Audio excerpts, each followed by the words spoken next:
I'm Clara, I come from Barcelona, Yeah. and I'm here in India for 2 weeks. Okay. And how like the accommodation and food facility in guest house? It's nice, but it's Indian food, so don't expect having European food, but it's nice. It's fine.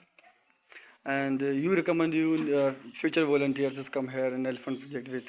Yes, I truly recommend it. It's a very satisfying activity because you can have these animals that in our country you only see it in zoos or in things like you can't touch them. So it's really nice. And how like you Indian culture and transport facilities and how do members of staff coordinators? How like it?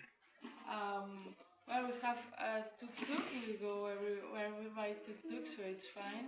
Yeah. And if not, if you want to go somewhere else without organization, you also take a tuk-tuk. It's cheap and it's fine.